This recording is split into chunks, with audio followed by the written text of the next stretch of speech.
Casino Velodrome. Welcome to the GCN show. And please stop dropping Ollie. Welcome to the GCN show. Coming up this week, is cycling more expensive than ever?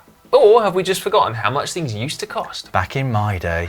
We've also got a revolutionary new jacket, the global bike shortage giving rise to new manufacturing hotspots, and some fairly dubious banter about the world naked bike ride. Also, the UCI has banned something else. Oh yeah, news just in.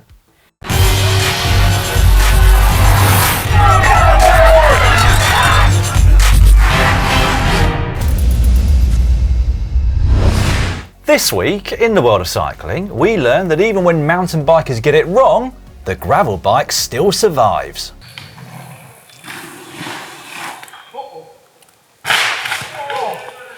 Oh, that sounded painful, didn't it? That was an outtake of Blake's first attempt, by the way, on the monster step-up, where he clearly completely overcooks it.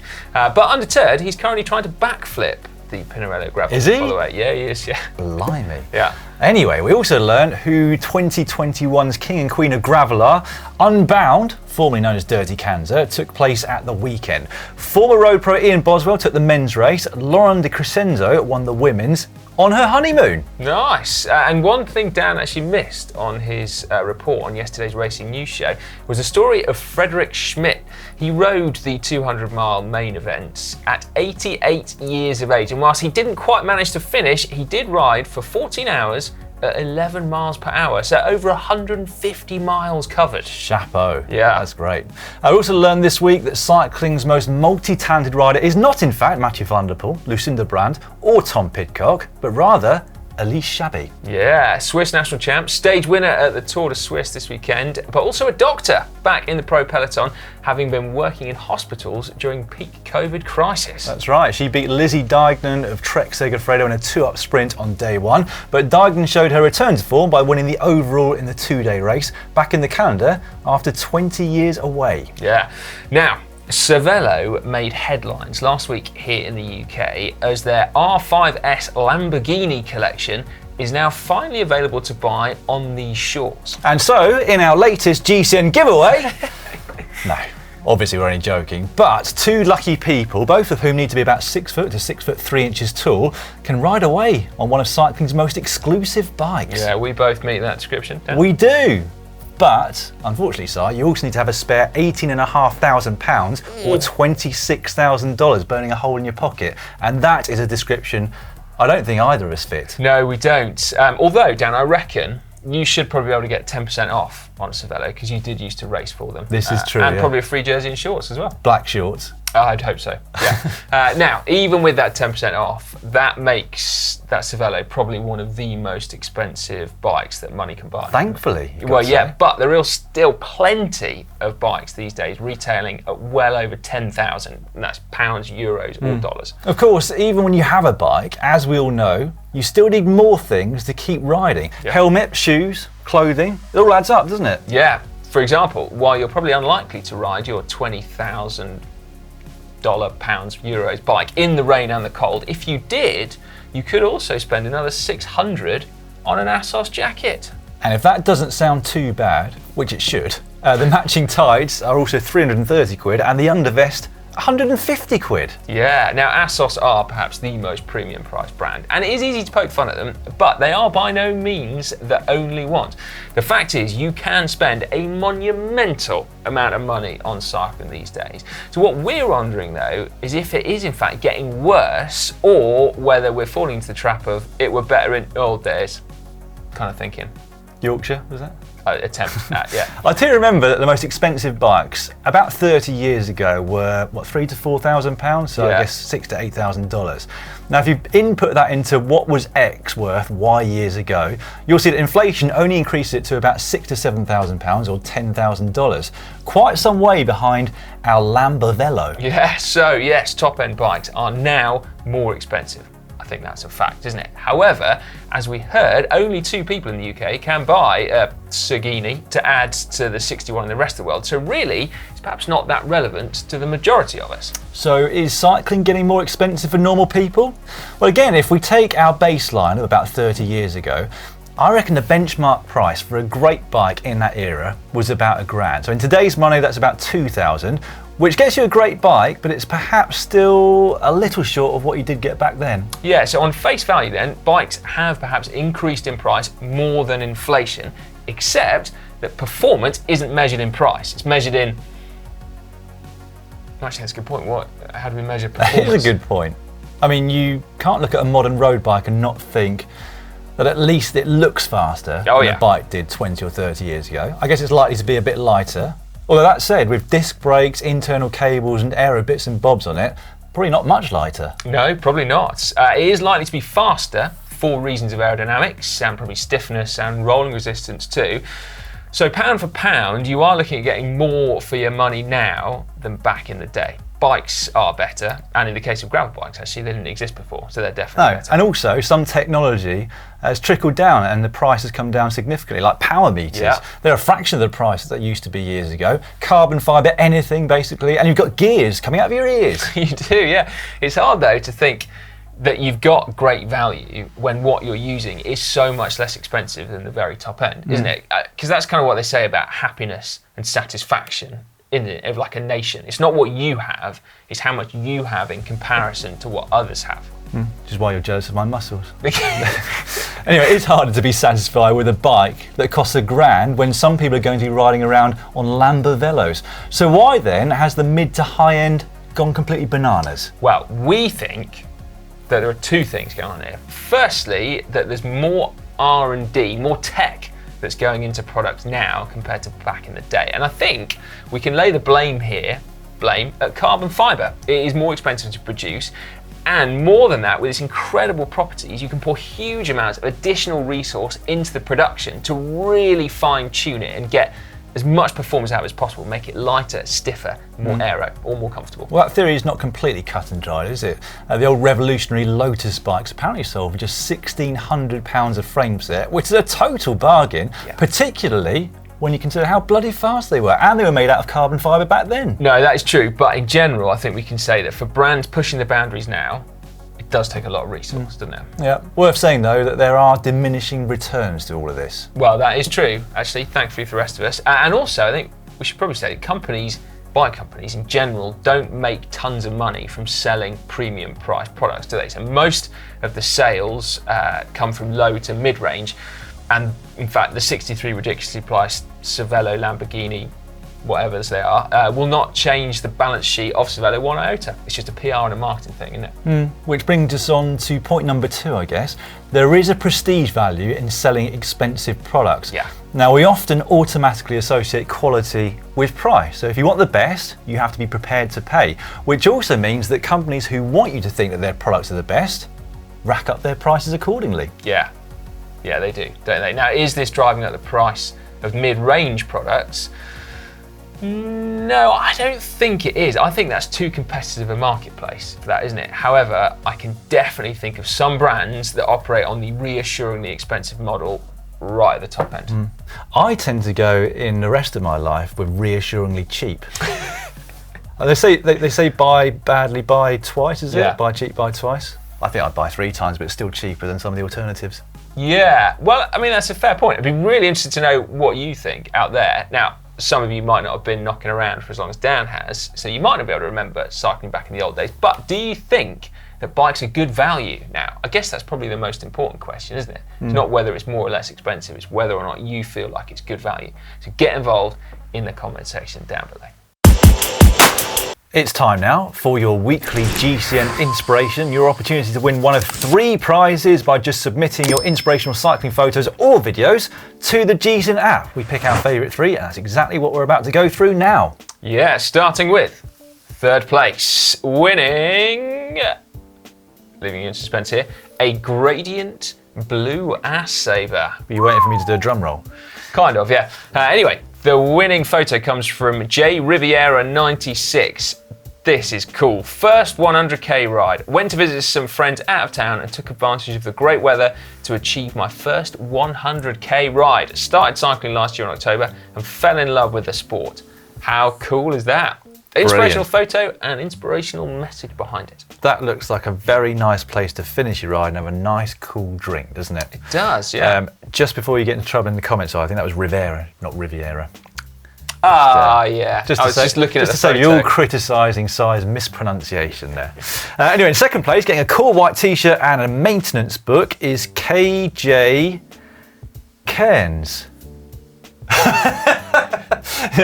I think that's right. Yep. Lake Tahoe on the tandem. Early start to the day and an early start to the cycling season combined for an amazing loop around Lake Tahoe with reasonably light traffic. First time around for me and my wife, so we took our time to enjoy the views, putting over for pictures and our packed picnic. And what a picture that is. That is cool. You've forgotten to read out the last bit, Dan. Oh, only 72 miles if you don't get lost. Yes, I did fail to mention the last bit. Who would get lost riding around a lake, Dan?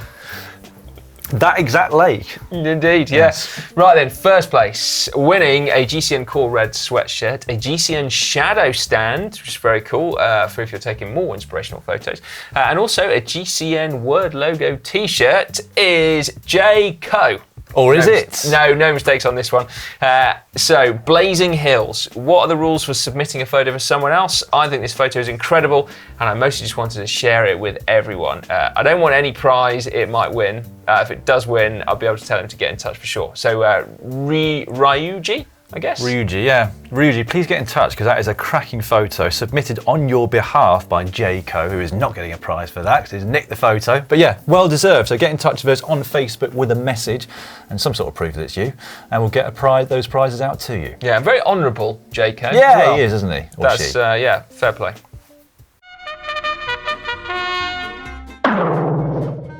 It's now time for cycling shorts. Cycling shorts now, and we're going to start with a request to help a team of doctors here in the UK at the University of Leicester with an important piece of research into heart health among people who do lots of exercise. That's right. So they are looking for people to fill in an online survey to help them look into some of the less well understood implications of exercise on heart health, particularly into a heart rhythm called atrial fibrillation.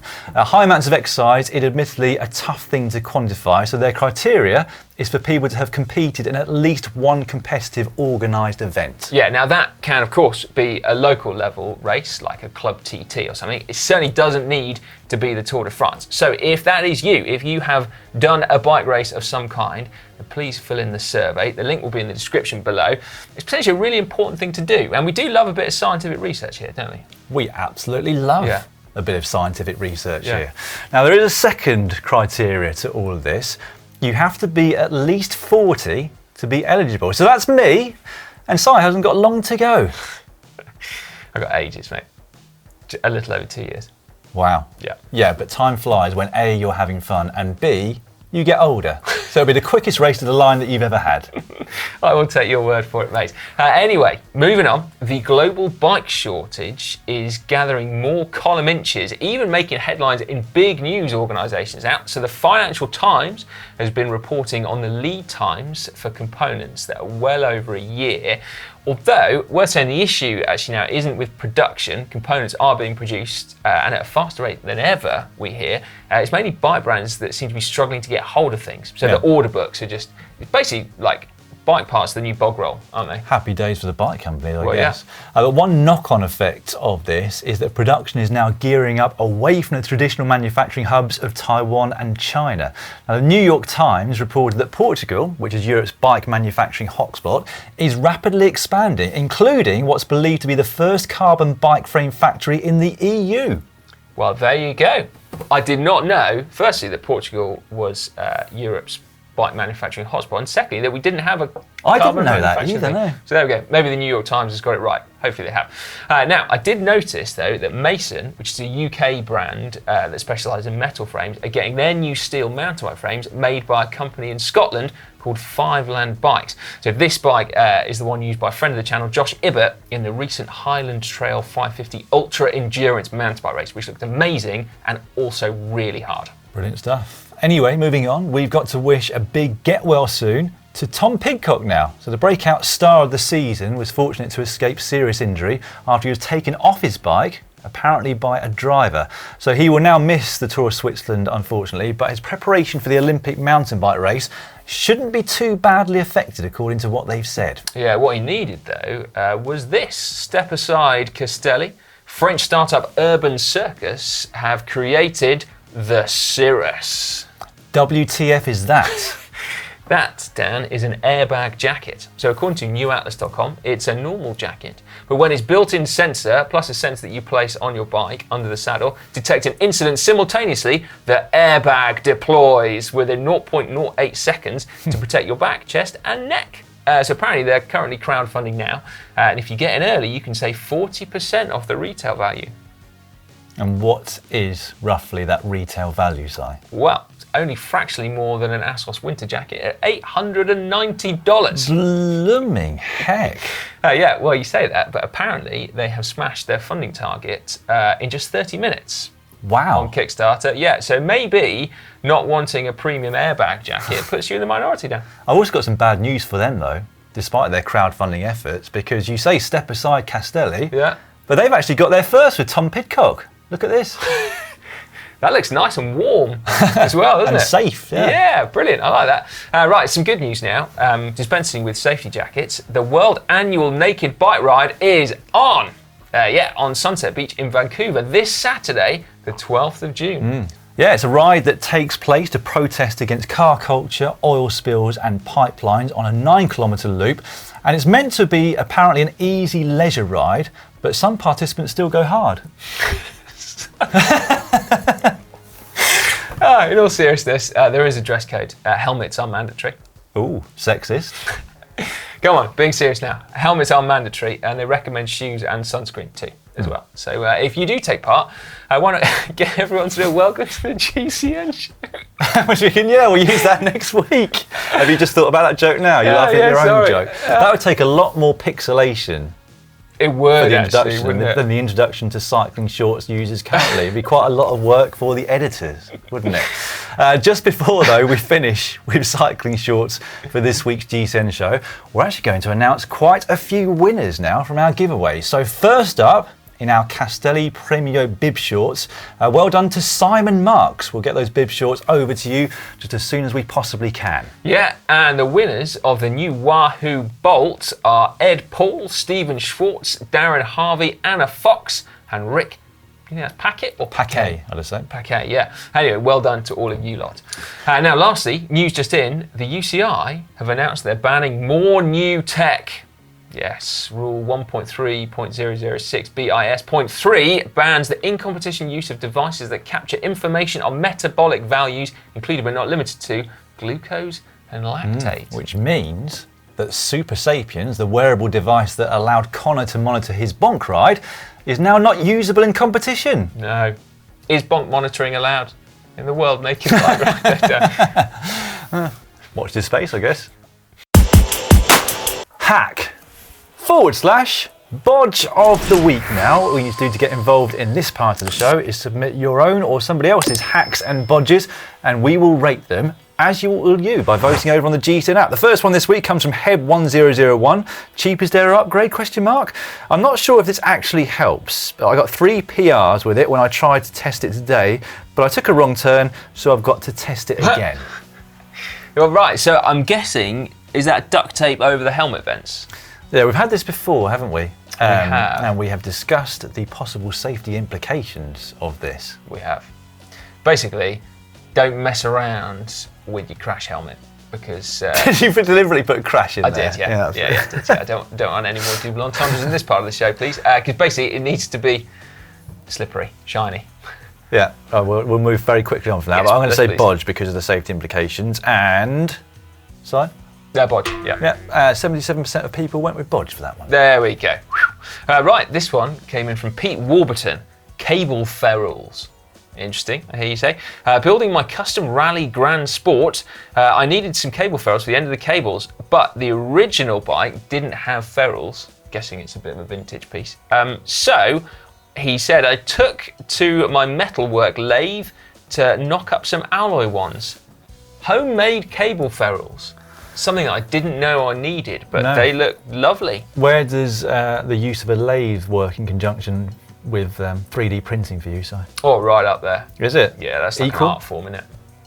Yeah, probably. Probably even more. Yeah. So it's a hack from you? It's a hack from me. Well, it's remarkably neat, I've got to say. So Yeah. it's definitely a hack from me. And it's pretty unanimous, I've got to say, in the voting from you guys. Whoa. 96% of you voted hack for that one. Fair play.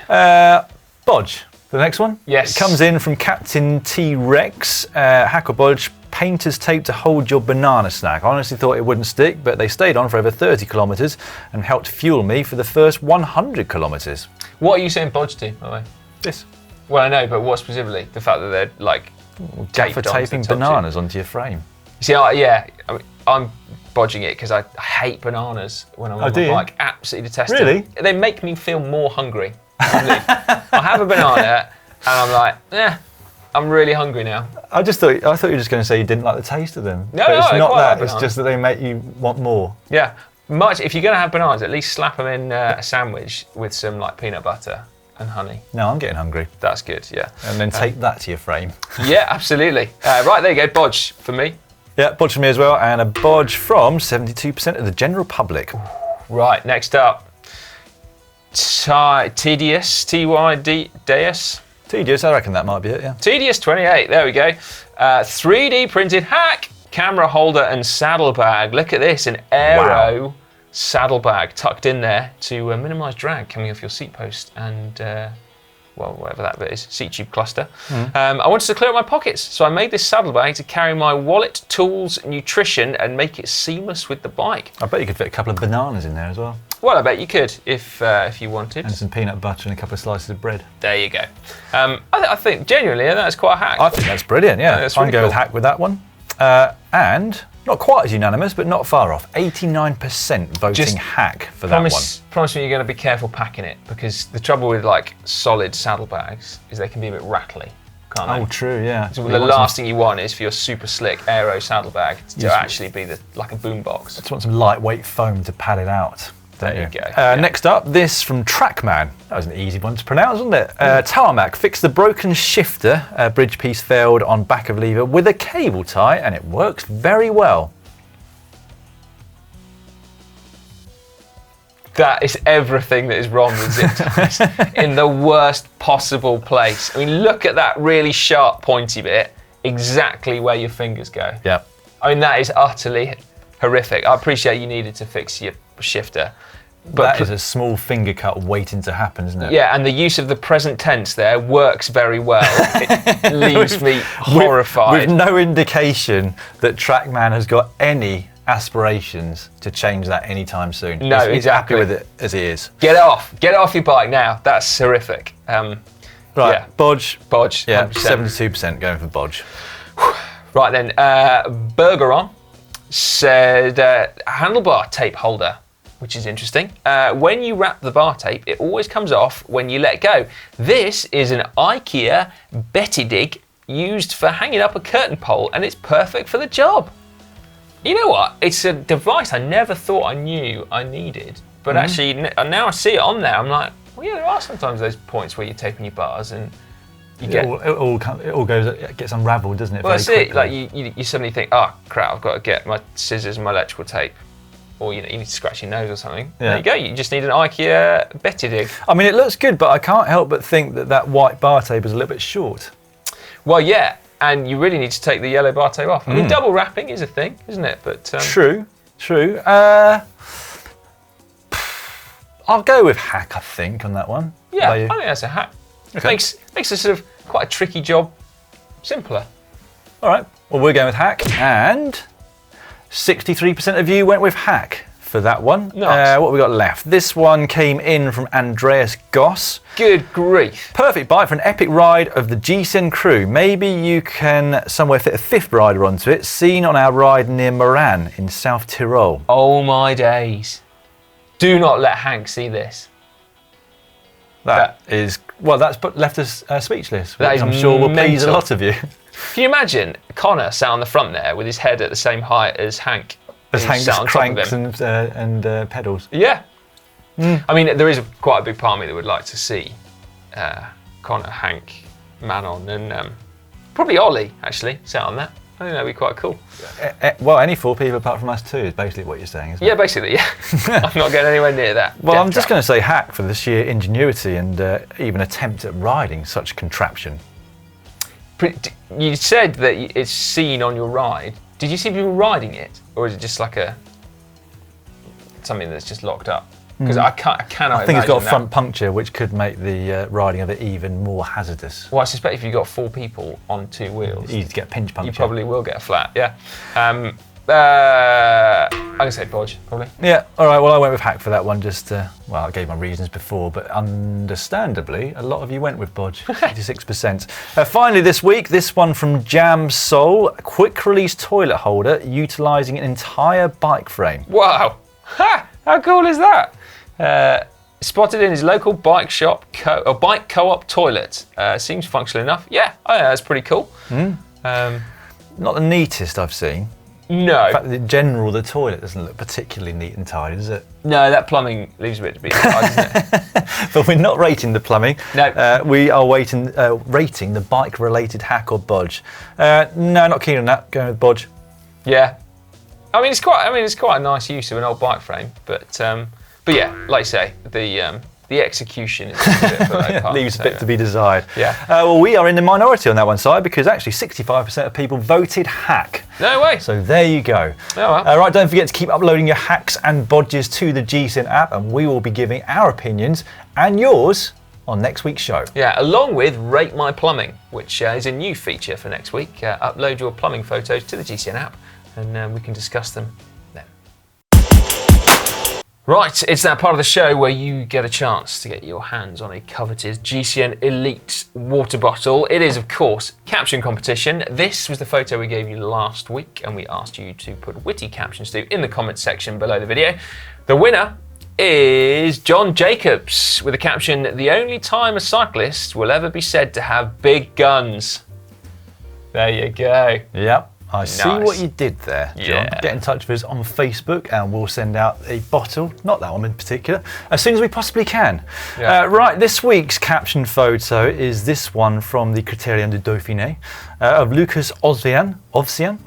I should know that as a commentator, really, shouldn't I? You really I'll have should, to look yeah. it up. Anyway, we, as ever, will get you started. Despite use of Breathe Right strip, Ovsian's attempts at breathing are foiled. Bloomin' heck, mate. That's pretty clever. See what you did there? Yeah. Nice. Didn't even rehearse that. It's the first time Si's heard it. Yeah, it was. Yeah, and that's genuine. Proper genuine. A genuine attempt at a smile. Yeah, if you think that you, even if you think you've got no chance, stick a caption in the comment section down below, and we do enjoy reading them, don't we? We do, yeah. Yeah. Speaking of giant guns, by the way, Dan, have you noticed the difference? Have you been doing more press-ups? Yeah, of course I've been doing. They don't do anything to your guns, do they? Because you're not using that muscle. Triceps, maybe. Your triceps look amazing. Well, I was gonna say, what else is bulging? Oh well, there I we go. don't know. You tell me. We have picked out a few of our favourite comments from the last week, just before we tell you what's coming up on GCN over the next week, starting with this one, underneath the Corima factory tour by Florian of GCN en Français. Darren Garvey. Now we need Dan or Si doing a show in French. Well done, GCN France. Bien sûr, Darren. Pas de problème. That's as far as it goes for Si. What Si could do is present a show in English with a French accent very well. Yeah, oh yeah. No, I would wish I had the linguistic skills of Florian. He's done as a really well, cucumber. hasn't he? He's done a few videos for us now. He has, yeah. Right then, underneath Blake on his gravel bike, Eric Stewart said, this even held my wife's attention and made her giggle. She usually rolls her eyes and tunes out when I watch what she calls bike porn. Yeah, And Fraser Goodwin put, not sure what's more impressive, Blake's skill and ability on the trail, the film and editing team's work, the scriptwriter, or the Attenborough impersonator. All round brilliant. So thank you very much, Fraser. And that was a genuine Attenborough impersonator. It wasn't, as some of you said, Ollie Bridgewood. Yeah, seriously, guys, come on. Ollie, talented, but not quite that talented, I was fair to say. Anyway, yeah, well, cracking video. I really enjoyed that. Underneath 10 things you didn't know about Zwift, Seb said, probably the smoothest I sit myself on a bike while talking to the camera right at the start ever. Kudos to Manon. I thought exactly the same thing when I watched the start of that video. Yeah, it well, was that good, was wasn't it? smooth. Yeah, former junior Welsh national cyclocross champ. I thought it'd probably taken 15 attempts Yeah, good cakes, point. but apparently it was the first one. Was it? Wow. No bloopers coming up for Christmas. Yeah. And finally, underneath 10 reasons that you need a break from cycling, Ian wrote in saying, come on guys, Connor doesn't need an altitude tent. He's already breathing in higher altitude as it is. We think he's all right with us taking the mick out of his height, and in the comments, he's used to it anyway. Yep. Just in the same way that people call me lanky. But not now Connor's joined. Anyway, coming up on the channel over the next week, on Wednesday, we are looking into time-crunched training, which I know many of you will take a lot away from because, well, we all have lots of other responsibilities when we get older. You'll find out so when you hit the age of 40. On Thursday, we've got the GCN Tech Show over on GCN Tech, of course, and on Friday, we've got a courier challenge, haven't we? And that one features Alec Briggs. Yes, multi-talented bike rider, particularly fixies. So yeah, do check that one out. On Saturday, clipless versus flats. Manon and Connor, I believe, looking into this one. And then on Sunday, we've got road versus gravel. Which one gives you more bang for your buck? Which one gives you the best value? Me and Alex had a look into that one. So yeah, do check it out. And then in terms of racing over on GCN Plus, 3 stage races for you this week. Ooh. We have the Tour de Suisse, Mathieu van der Poel just winning yesterday's stage, of course. There are lots of territory restrictions on that one though, just a few select countries within Europe, so do check if it's available where you are. Meanwhile, on Wednesday, we've got 2 more stage races starting. The first one being the Baloise Tour of Belgium, Remco Evenepoel making a return on that. That's available in all GCN Plus territories. And then we will find Tadej Pogačar competing for the first time since his win at Liège-Bastogne-Liège at his home tour of Slovenia starting on Wednesday. Again, a few territory restrictions on that. Not as bad as the Tour of Swiss, not as good as the Tour of Belgium. So check whether it's available where you are. Yeah, right. Don't forget as well that GCN Plus, of course, has 2 great new documentaries launching this week, including on Friday, something of an ode to the velodrome, some fantastic insights into that one from Rob Hales, actually, who some of you will know, a former Olympic gold medalist, former world champ anyway. Yeah, definitely a world champion. I think a medalist at the Olympics, but now the king of hacks. Yeah, he is, isn't he? Yeah, absolutely.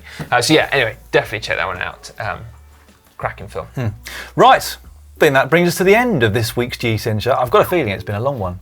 I think it might have been as well. Yeah, So- if you are still watching, kudos for your endurance, as always. Yeah, we really need to get some prizes out for people that make it to the end. Yeah, we do, don't we? Yeah, we'd have to come up with 1 or 2 prizes each week. Anyway, thanks very much for watching if you have got through to the end, but we'll see you again next week. Bye for now.